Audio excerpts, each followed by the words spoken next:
respectfully acknowledge the traditional owners of the lands, waters, skies where we gather. I'm in Brisbane, Meanjin, Niagara country.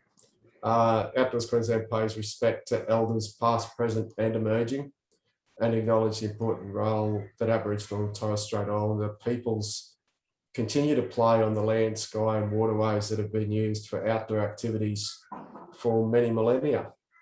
And we also acknowledge the funding provided by the Queensland Government, which supports outdoor activities right across Queensland.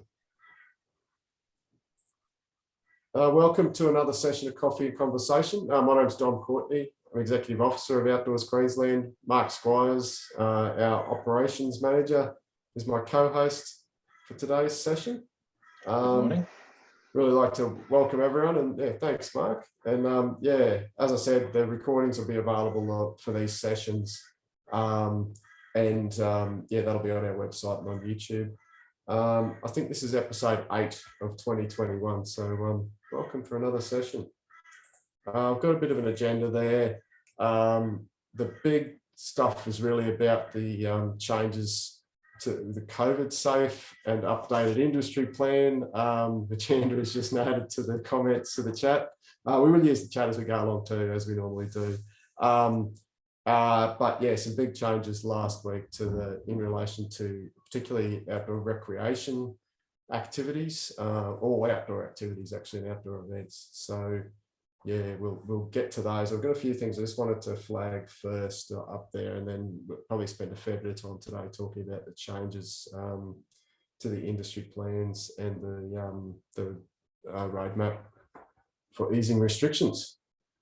So first and foremost, next Friday, we've got our Southeast Queensland Mountain Bike Forum at the Sunshine Coast. So if you're interested in mountain biking, you're more than welcome to come along. It's Friday all day at Batinia at Kawana Waters.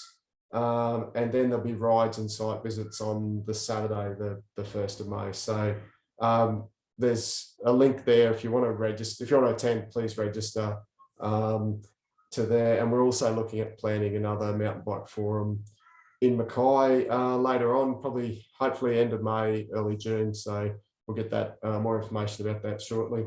And that's in conjunction with Oz Cycling and Sunshine Coast Council are supporting the delivery of this one next week. So we're very grateful for that support as well from the council. There's an active Queenslanders forum at the Gold Coast next Wednesday. So there's 2 different sessions. Just wanted to flag these. Outdoors Queensland is a member of Active Queenslanders Industry Alliance, and I'm on their board. But these sessions, they ran the first one this week in Toowoomba. There's like as it says on the screen there, there's an industry professional session during the day, and then there's one for volunteers and volunteer organisations in the evening. So really recommend if you're in the Gold Coast area, having a look at getting along to that. And there'll be more coming soon. There's a big list of them on the AQIA website of all of their forums they're doing, going right across the state as much as they can. So there'll be more information on those coming soon. So yeah, just wanted to flag that one as well to everyone.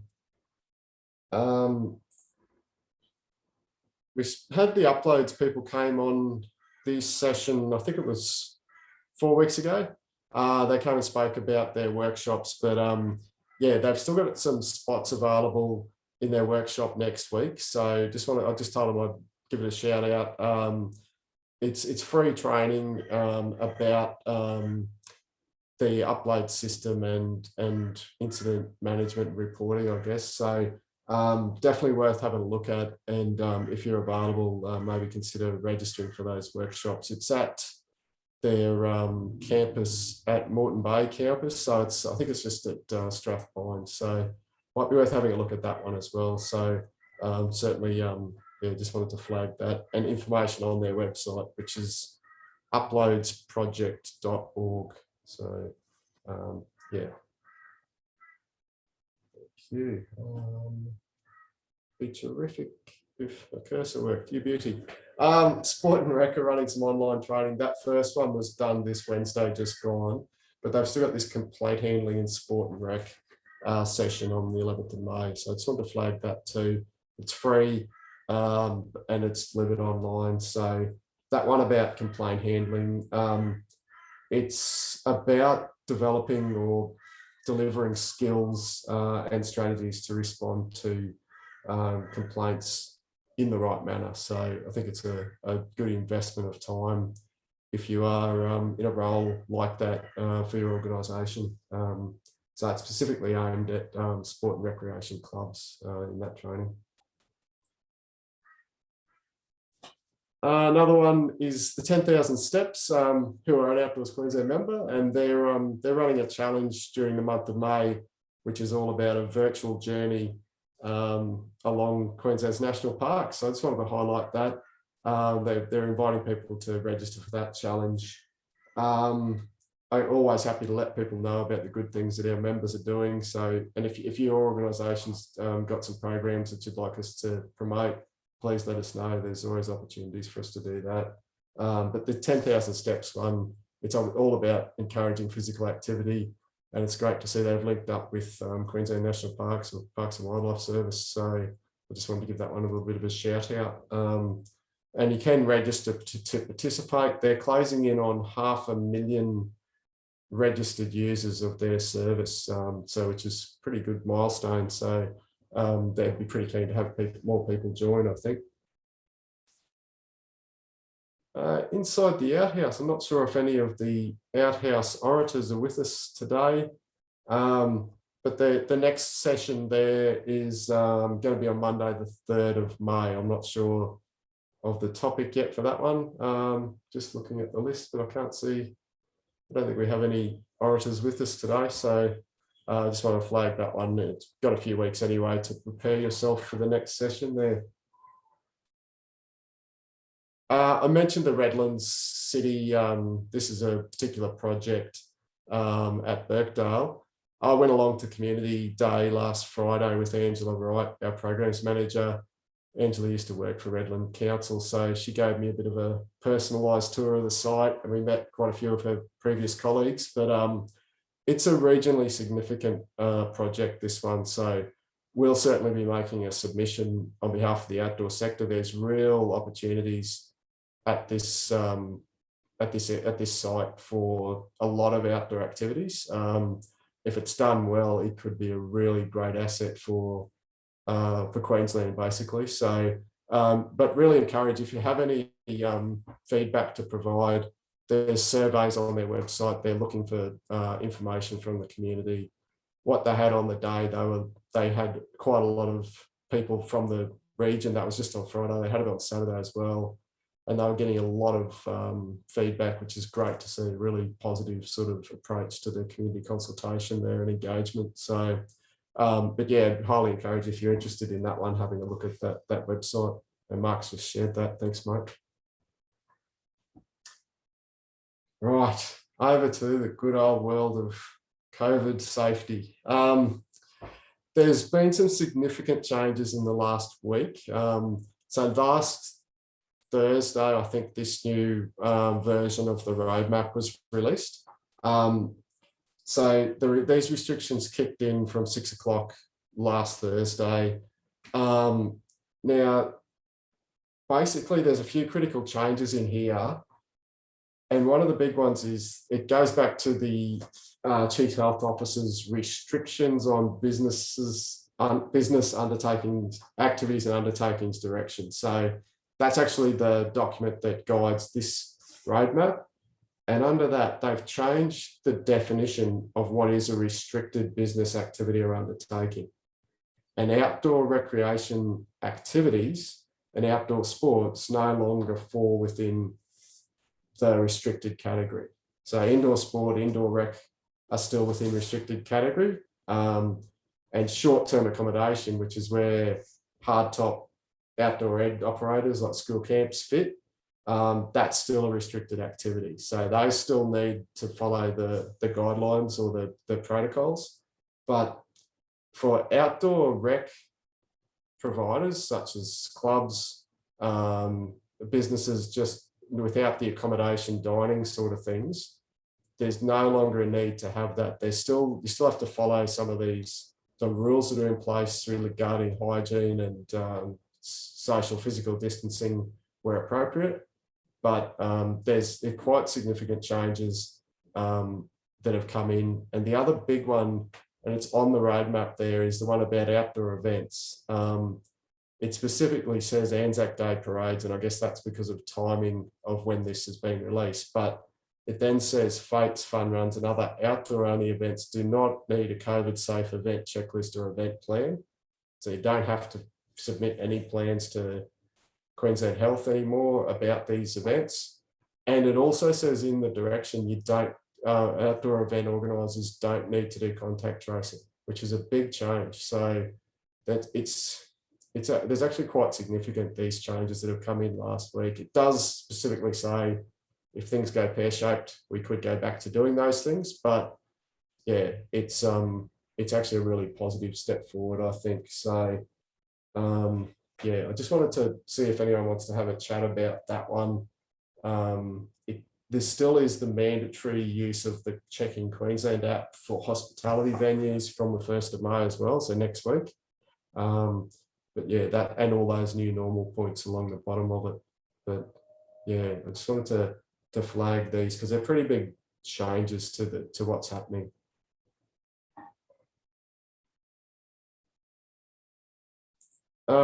So as a result, Dom, sorry, I was a bit delayed there. Is there any guidance with that Queensland app as to whether that is mandatory for an outdoor ed centre? No, because we have a hospital, because it's not workable for us.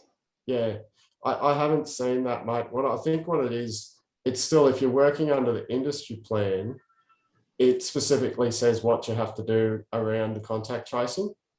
So that's the way I think it would work. So I haven't seen any guidance on that, but maybe it's one of those ones that we need to send off to the email, the formal inquiry line. I know they've had a lot of inquiries about the contact tracing, so they're probably a bit overwhelmed at the minute, but I haven't heard anything on that one.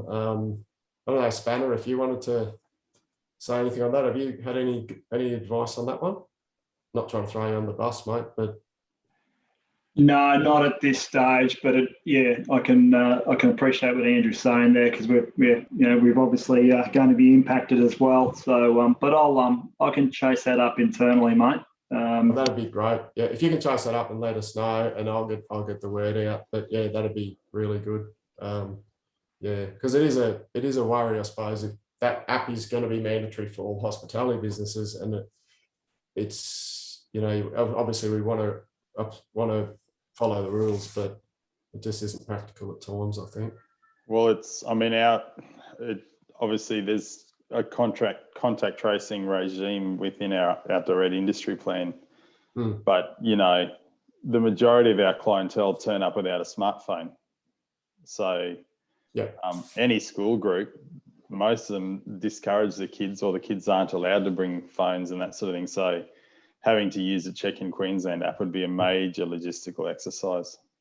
Yeah, I think it's probably reasonable enough for the use of it with adults, but even then there'll be some places, and they have said this, that if you don't have you know, phone service, that sort of thing, there are ways to get around it, but still it's what works, I think, and what has to be practical for organisations. So yeah, that'd be good if we can get a clarification on that one.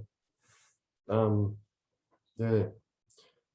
So yeah, are there any other questions on that one before we get stuck in?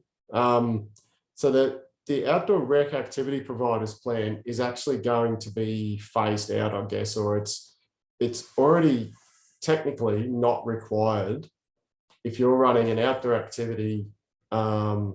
Similar to the same rules applies to outdoor sports, that you don't have to actually follow the protocols in the COVID safe plan for outdoor rec activity providers. So the changes, I guess, you still need to promote physical distancing, promote the appropriate hand and respiratory hygiene measures, and also ensure enhanced cleaning processes in place, which particularly applies to shared equipment, those sort of things. So, and the return to play guide is that's actually still a valid document. I think it is going to need to be updated because there's some things in it that are a little bit out of date from the recent developments. But that has the provisions about allowing full contact when you're engaged in the activity. So the concept of the field of play provisions are in that return to play guide. So that's sort of the new framework or the guidance for outdoor activity providers. We published a bulletin on Monday, and in that we said, based on the advice we had, that contact tracing was still going to be required for outdoor activity providers, but we've since been advised that we don't need to, outdoor activity providers don't have to do contact tracing anymore. So if it's purely outdoors, you don't have to do contact tracing. If there are indoor elements, say, I don't know, like at a change room, or this is probably more relevant for the sport world, if they're using clubhouses and those sort of facilities, then they do have to have density requirements. You do have to have contact tracing in place. So that would apply, I suppose, to scouts if you're doing operations at a scout venue or where there's some indoor activities and some outdoor activities. You do need the contact tracing for the indoor stuff. I think the probably practical advice is if you've got the systems in place, then you might as well continue to use those systems and have the information, unless it's unreasonable to expect to be able to gather that information where you don't need to. So I think there'll be some clubs who'll say, yep, we'll just keep doing it, or some organisations, I should say. And there'll be others who go, oh, that's been such a drag. It haven't actually been any benefit to us, so we're not going to keep doing it. I think it's a judgment based on circumstances. So my personal take is, I think it's not a bad, it's probably a good habit to stay in if it's not a complete drain on your resources and it's not interfering with delivery of the activities. But I think it's something that probably needs to be seriously considered. So we'll put out some more information and update that on the stuff about the contact tracing shortly.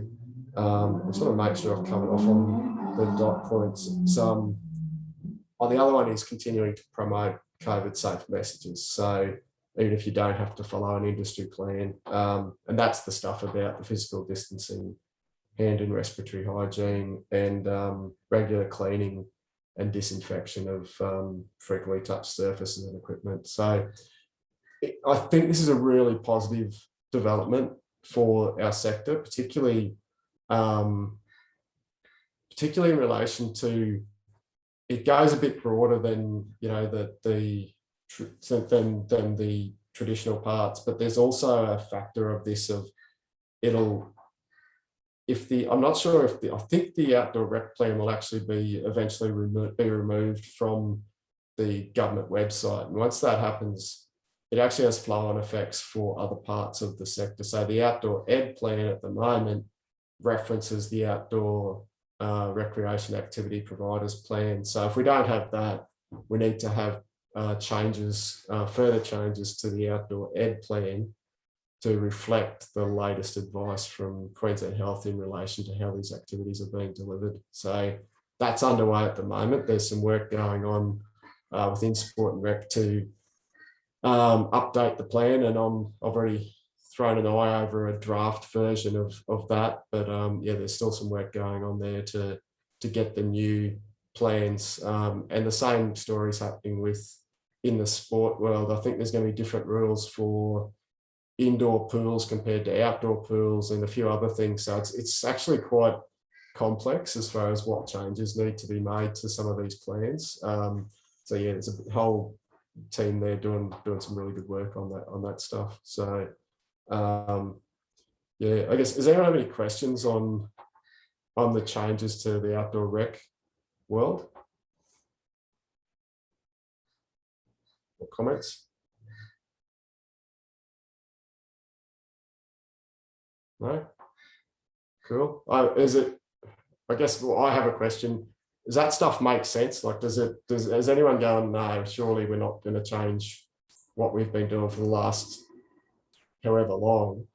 Is there, or is that okay? What the way I've explained that? Because I'm like last Friday, I was sort of caught on the hop with this, and Thursday, I was like, surely we're still going to be doing all these measures that we've been putting in place. But it seems that for outdoor activities, particularly and outdoor events, you don't have to do the contact tracing anymore. You don't have, it's almost getting back to where we were pre-pandemic. So with a few extra provisions like the hygiene and the physical distancing in place. So yeah, I just wanted to flag that because it is a big development, I think.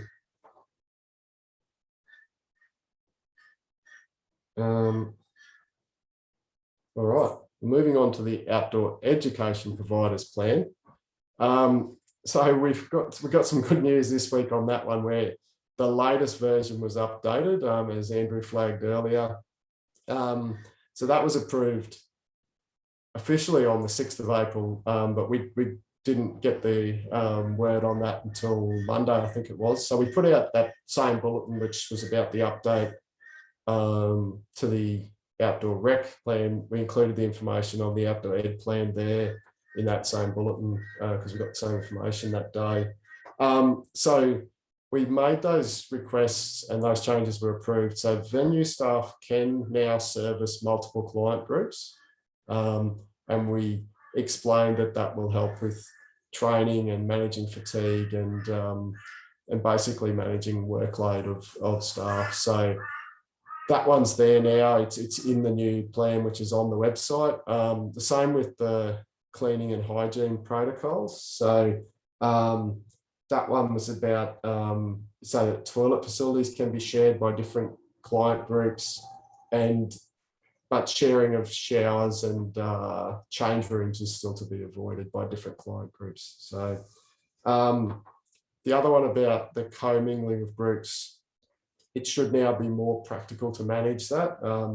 It says it's about limiting commingling rather than avoiding it completely now in the new plan. So that's just, I guess it's relaxed some of that wording in there. And then the other one, which is one that Andrew Grant's talked about a bit previously, which we got through, was about providing the option to follow either the retail food services industry plan or the hotel clubs, nightclubs industry plan for food preparation, cleaning, hygiene and sanitisation protocols in relation to food service. So that hotels plan doesn't require the disinfecting of tables and chairs between every use, so between different users. So that is in there now. So you've got the option of which of those two plans to follow. So it's really great to see that finally approved and give that flexibility in there for operators. So I don't know if does anyone have any questions on those ones?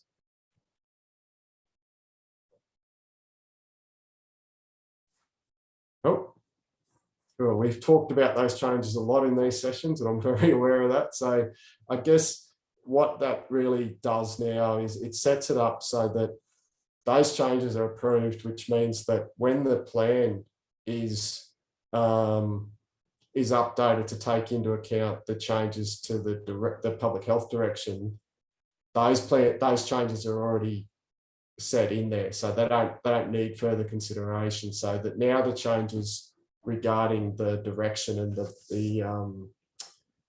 the changes about the roadmap will just be implemented as an automatic thing. So it should be a quicker process. I'm probably going to use some weasel words, should be, and most likely will be, but it should be a quicker process to get the plan updated so that it complies with what's in the latest direction. So that's just a matter of getting it in there and getting Queensland Health to recognise that the changes that were made were really just procedural, I guess. Can I ask a question? You mentioned that there's another process of some changes for the outdoor ed plan. Quite a few of the other states are allowing self-service for catering. So I'm wondering if that is something that can be looked at for our plan, even if the wording is just around for school age students or something, because to be able to go back to that would be very advantageous. Yeah, I've asked a question about that. I haven't got a response on that. Yeah, I just saw Danny put announcement today that all states except Queensland and South Australia have self-serve buffet approved. That is still something that our Chief Health Officer has been really firm on. Like the latest version of the Public Health Directive still specifically has a section on self-serve buffets not being allowed in any setting. So I've asked the question about it, but I haven't, like I say, I haven't got an answer yet.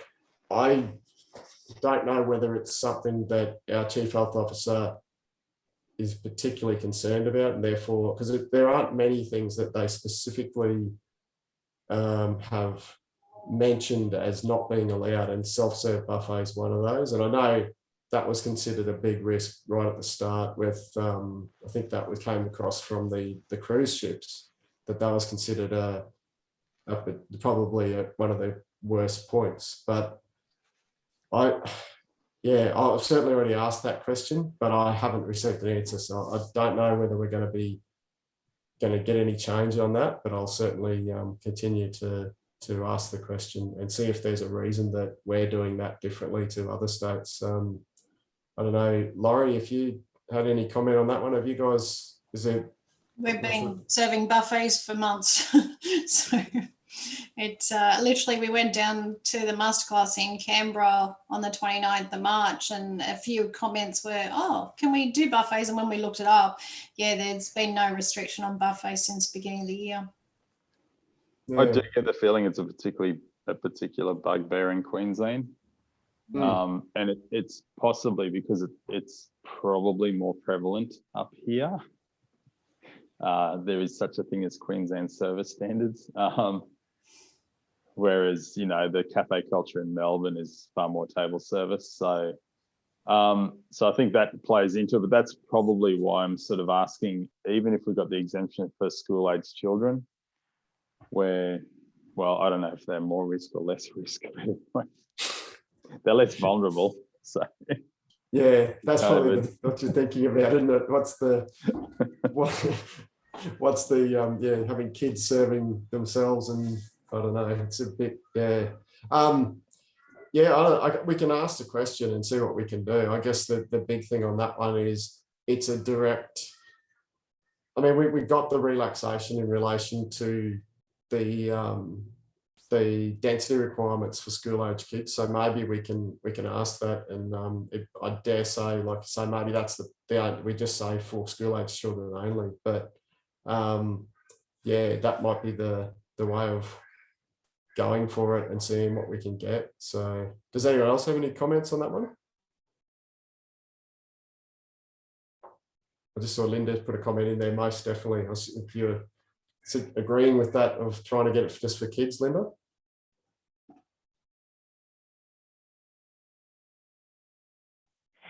Yes, so at the school camps, if the school-age children can do the serving, that would be most advantageous. Yeah. Well, yeah, I'm more than happy to ask the question and see how we go with it. As I said, I did ask about that change and the fact that all the other states, have now got, and I think it's self-service buffets in all settings. It's not just in school camps. It's back, and people are just getting on with it. So it's a bit of a funny one, I think. So so Dom, the way we used to work was we'd have the school-age children they'd sort of be on duty as such, and they would serve their peers. But we've stopped doing that because of COVID. So it's just it takes one of the opportunities they get at camp away from them. Now that the adults are doing it, but so Linda, I'm just thinking maybe rather than us just saying this is costing us extra in staff, it's also a development opportunity for the children to be of service. Is that another point that you'd make about it? Yeah. Okay. Yeah, definitely. Yeah. It just gives them responsibility, and just gives them an opportunity to do something that they wouldn't necessarily have an opportunity to do. Okay. Yeah, I'm just thinking about how we might phrase the argument in favour of bringing it back just in a limited setting. So maybe that's the key one there. And I guess the other one it does is it certainly would be under strict instructions regarding hygiene, etc., for the kids who are serving. Absolutely. I mean, they always used to wear gloves and use tongs and things like that anyway. Yeah. But yeah, thank you. But yeah, no worries. So Andrew, you're talking more self-service than allowing people to serve each other. Is that where you were getting to? Either or. You know, any flexibility is good. So, you know, often it's stuff like particularly breakfast. Like we're doing, you saw what we were doing with our yogurts and individually putting them in every single bowl and that sort of thing. Like it's pretty full on. And so just being able to, you know, even stuff like being able to bring back the serveries that serve cereal, because, you know, we do hot service for breakfast, but then kids do like to have cereal. And at the moment, we're having to batch up individual plates. And there's a lot of wasted food as well, which is another good point. Because we never know how many people want rice bubbles on any given day, for instance. The rice bubble dilemma, mate. Yeah. Okay. Yeah. All right. Well, I'll just put some notes together on the self-service. I can do that afterwards, but I just want to, and see what we can do and see maybe try to put some of those points together and just see if we can try to get that through, or at least have it considered. And maybe it's partly about saying, this restriction on this stuff, have you actually considered lifting it? And I did ask that question last week or the week before. So yeah, maybe we just need to just keep asking the question. So yeah, I saw Danny just I went to a camping site recently. It was all self-serve buffet.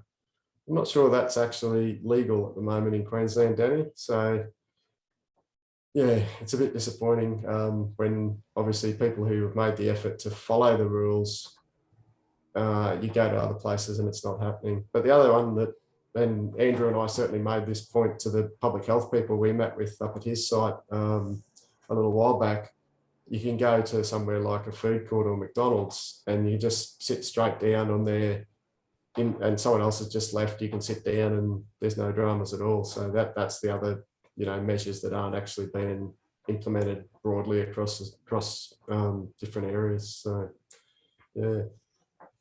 Dom, sorry, Peter Schilling here from Luther Heights. What's the process from when you feed stuff up the chain? You know, you get information from this meeting. What happens?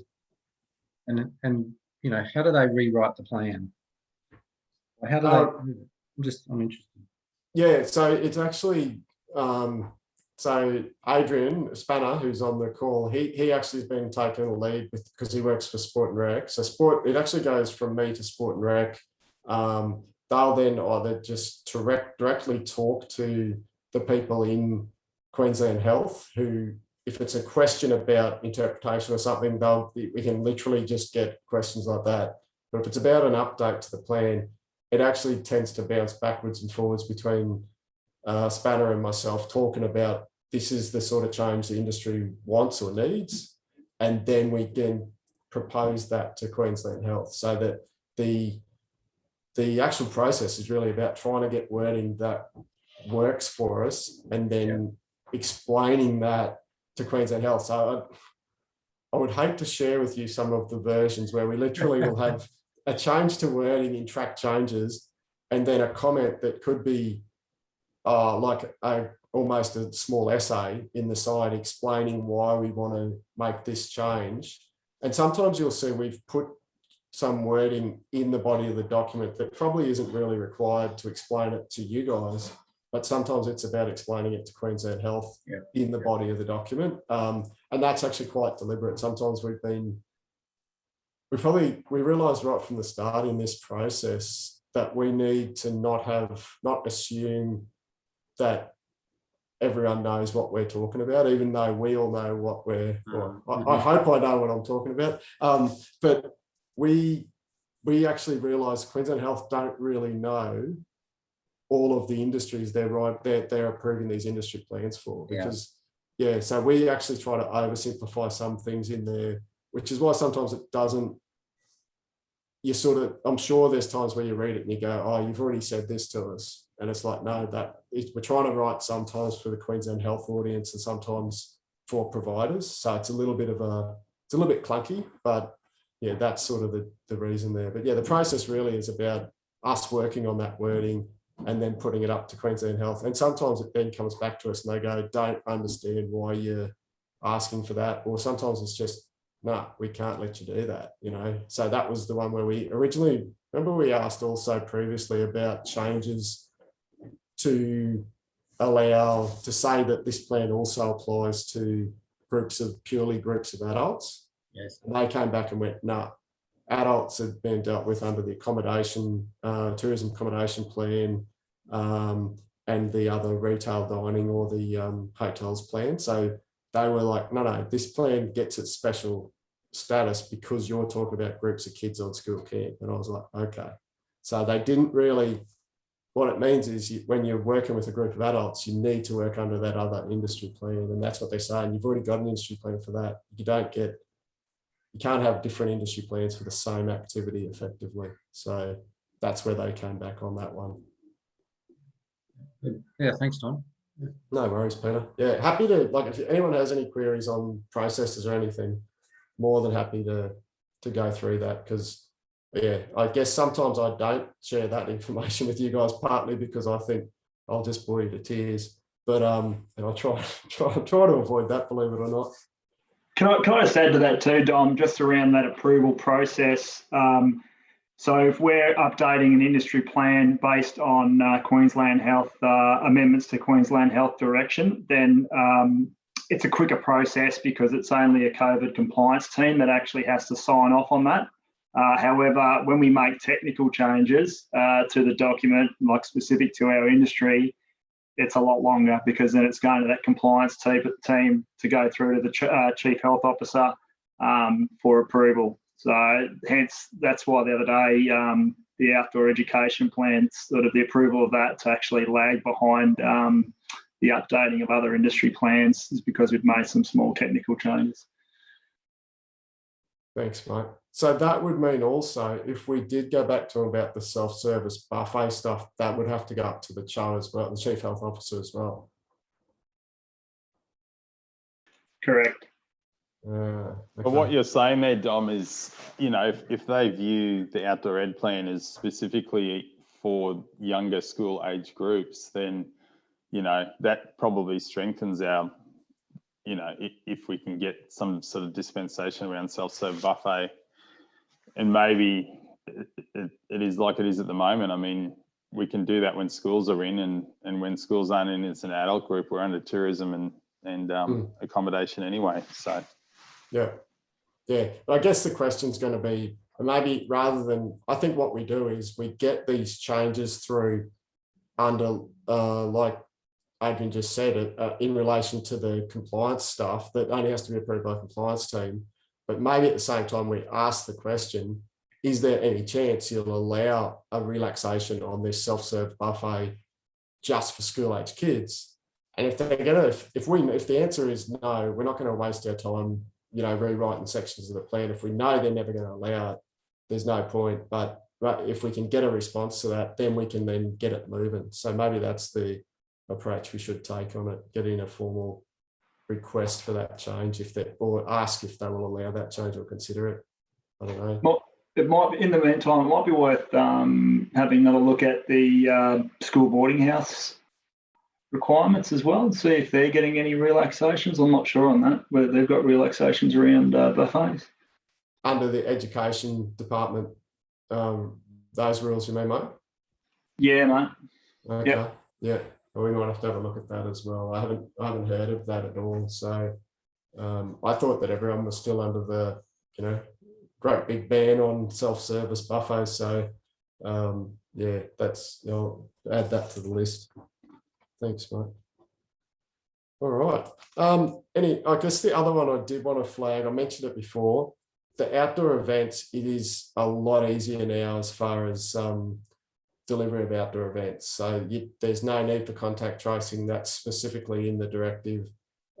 it's actually really quite good as far as those changes and getting back to what it was probably before March last year or January last year. So there's big changes in the events as well. So I just wanted to flag that as well.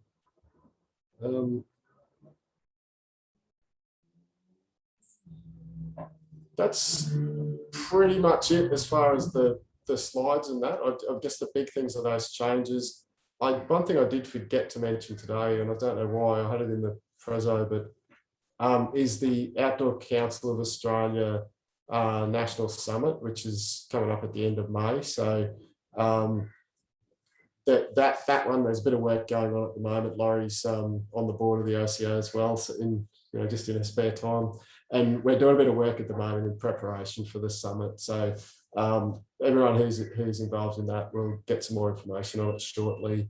And we'll also, the opportunities. If you have anything else, like if you're not one of the people who's been tapped on the shoulder to attend that, one of the invited guests, if you have something you want that you think's a key priority at the national level, please let us know. Let me know, or let Laurie know, or one of the other board members of the OCA.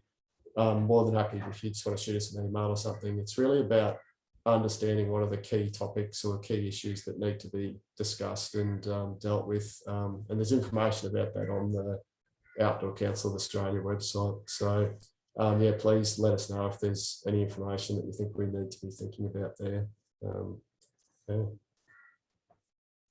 Any other questions, queries?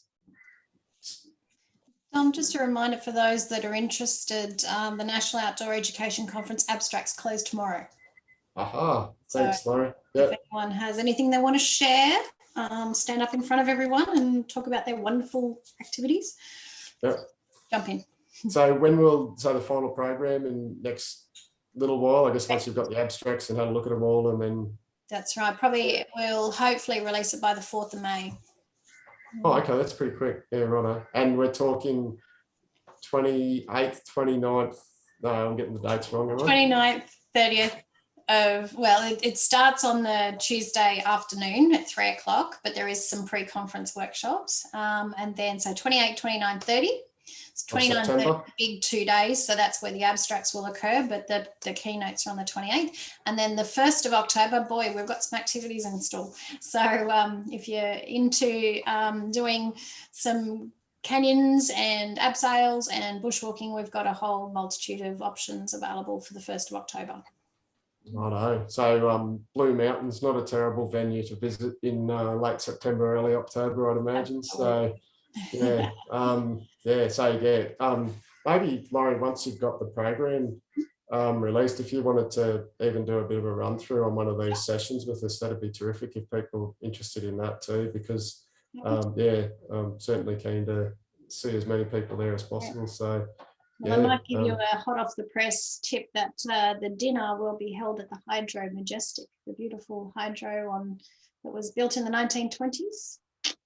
Okay, so that sounds like a sneak preview. So that's pretty good venue. So we'll look forward to more info on that one. And maybe that's on. We can have a bit of a 10-15 minutes on once you've got the program sorted, and look forward to it. Cool. So that's, I think we did use a acronym, the National Outdoor Education Conference rather than NOEC, but most people probably down with that one. So I try to be the acronym free zone, but obviously COVID's been getting the work out.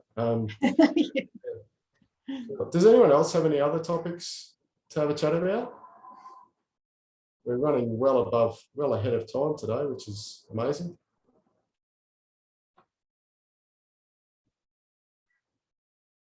No? I can tell you all a joke, but I don't know if you'll like it. It's something that Mark knows the answer, so he's not allowed to answer. So my joke is, and we'll finish up on this point because you'll all love this joke. Why do dinosaurs make terrible pets? There's enough time. Because they're extinct. Okay, on that note, I'll continue with my day job and I'll work on my comedy routine and my future career. And we might finish up there unless anyone else has any other questions. A quick happy birthday to Mark for Monday. Oh, good one, Lauren. Yeah, the Thanks, day Lauren. after Anzac Day. Yeah. And Mark, I promise you there'll be I won't give you any bad jokes on Monday because I'm giving you a day off as well.